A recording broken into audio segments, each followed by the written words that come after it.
coming up. He's been trying to do his research to find any other cases that involved truck drivers with hitchhikers or killings. For Vault Studios, I'm Will Johnson. You're listening to The Daily Crime.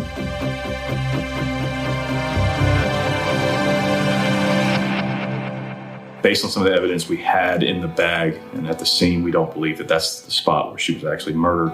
It has been 30 years since a 24-year-old woman was reported missing from Jacksonville, Florida. This was back in 1991. I'm joined by anchor and reporter Katie Jeffries at First Coast News in Jacksonville. Katie, thanks for being here. I'm always glad to be here. Thank you for spotlighting this case. Yeah, absolutely. This is one that, as I mentioned, it's been 3 decades, but there might be a little movement on this one. Tell us what's going on. So in December of 1991, there was a young woman named Kathy Barnaik. She made a phone call from a truck stop in Lake City to her stepfather and told her stepfather that she was on her way home back to Jacksonville and she was going to get a ride with 2 truckers. And that, unfortunately, was the last time anyone ever heard from her. So she goes missing. She's reported missing by her family.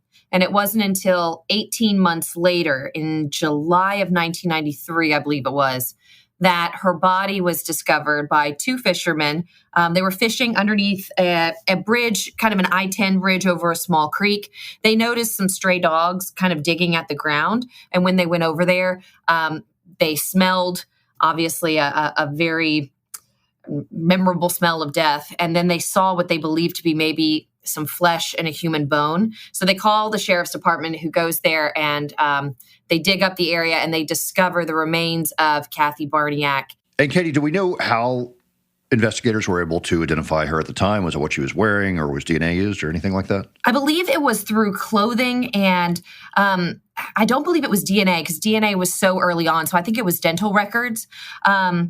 Unfortunately, with this case, there's not really any DNA evidence that they can do genetic genealogy with, because that was one of my first questions. If you have the bags, if you have the duffel bag, you would think obviously the person or persons that killed her would have touched those.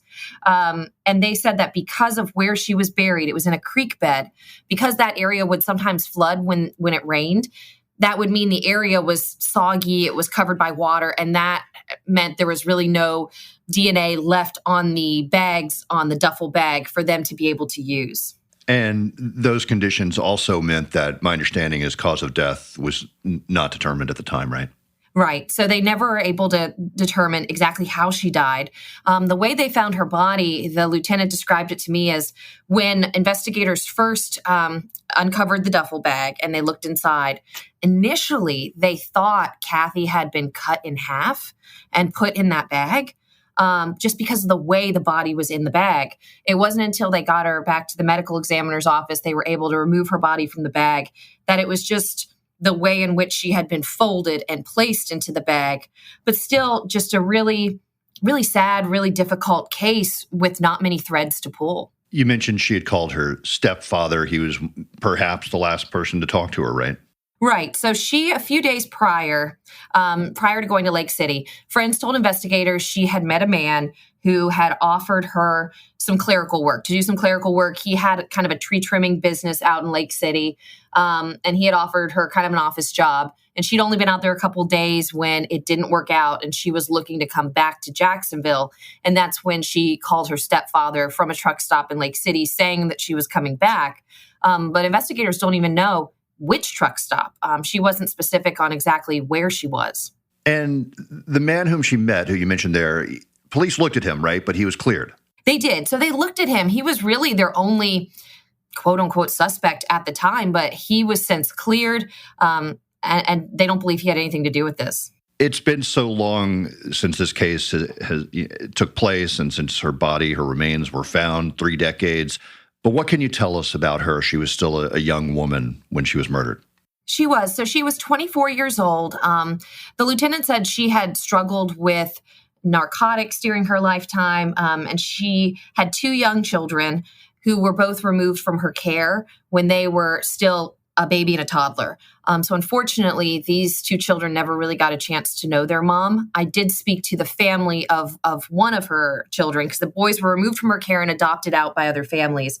And, his stepmom said, that they hope that there's closure to this case, but unfortunately, he really has no memory of his mother, of Kathy. But he would like to see, of course, some closure in her case. But outside of that, she was known to hitchhike. They say she was a very friendly person, but she did struggle with narcotics. Warby Parker was founded with a lofty goal: to create boutique-quality eyewear at a revolutionary price point. I've been pretty excited to talk about Warby Parker because my home try-on kit just arrived in the mail a few hours ago. I took their online quiz, I picked out 5 pairs based on their recommendations, and then they sent the frames to my home within a few days so I can try them all out for free. I tend to be pretty indecisive when I'm picking out my glasses, so it's really nice to be able to try on each pair like 50 times from the comfort of my own home. Warby Parker is committed to providing exceptional vision care online and in stores, offering eyeglasses, sunglasses, eye exams, and contact lenses. Glasses start at $95, including prescription lenses. Try Warby Parker's free home try-on program. Order 5 pairs of glasses to try at home for free for 5 days. There's no obligation to buy it, ships free, and includes a prepaid return shipping label. Don't let your FSA or HSA dollars go to waste. Put them to good use on Warby Parker prescription glasses, prescription sunglasses, contact lenses, and eye exams. Try 5 pairs of glasses at home for free at warbyparker.com/dailycrime. This podcast is sponsored by BetterHelp Online Therapy. Check them out at betterhelp.com/vaultstudios. Let's think about therapy using a few analogies. We get our cars tuned up to prevent bigger issues down the road. We get annual checkups and go to the gym to maintain physical wellness and prevent injury and disease. We do chores regularly, maybe some of us better than others, because we don't want to live in a giant mess of a house. Going to therapy is like all of these things. It's routine maintenance for your mental and emotional wellness to prevent bigger issues down the road. Going to therapy doesn't mean something's wrong with you. It just means you're investing in yourself to keep your mind healthy. BetterHelp is customized online therapy that offers video, phone, and even live chat sessions with your therapist, so you don't have to see anyone on camera if you don't want to. It's much more affordable than in-person therapy, and you can start communicating with your therapist in under 48 hours. Why invest in everything else and not your mind? This podcast is sponsored by BetterHelp, and our listeners get 10% off their first month at betterhelp.com/vaultstudios. That's BETTERHELP.com/vaultstudios. Katie, you spoke to an investigator who is looking into this case, right? What's going on today? So he was really hoping to get kind of the light back on this case because sadly with this one, now that it's been 30 years, the majority of her family that knew her has since passed away. I mean, her stepfather has passed away, her parents. So he said he's really worried that this case will become one that is just forgotten by time because there's really no one left to advocate for her as a victim. So he has since posted this on Facebook trying to gather new leads or really even talk to anyone still alive that knew Kathy at the time. But he's also really hoping that law enforcement in other areas, maybe something about this case sounds familiar, whether it be the fact that her body was wrapped in garbage bags and folded and put in a duffel bag, or that she was found under a bridge. So he's really looking at seeing if there are any other similar cases, especially cases that might involve truckers, whether they be solved or unsolved cold cases that might help lead him to the people that did this. That's really kind of the thread he's trying to pull. And there might have been other cases that he's aware of, right, involving truckers or hitchhikers in the early 90s where young women went missing? Right. Unfortunately, there is a lot of cases involving truckers from the early 90s. It's when I was talking to him, he said it's a big issue. It's something the FBI is looking into because it's hard to keep track of it all because truckers, obviously, they change jurisdictions. They move across state lines. So it's hard to kind of have a database or have a certain list of cases to go back and look at. So he's been trying to do his research to find any other cases that involved truck drivers with hitchhikers or killings. But he's hoping that if this case sounds familiar to any other law enforcement department, that they would reach out to him. You know, I'm struck by the fact that you cover these cases and other ones like it, cold cases or investigations that have been going on for many years. And this is just another one where it's a young woman murdered, left under a bridge.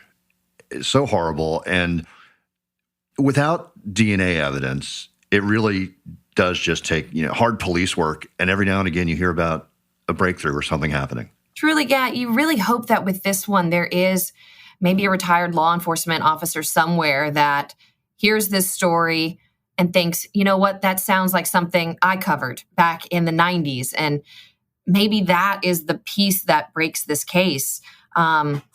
Because without DNA evidence, especially 30 years later, I mean,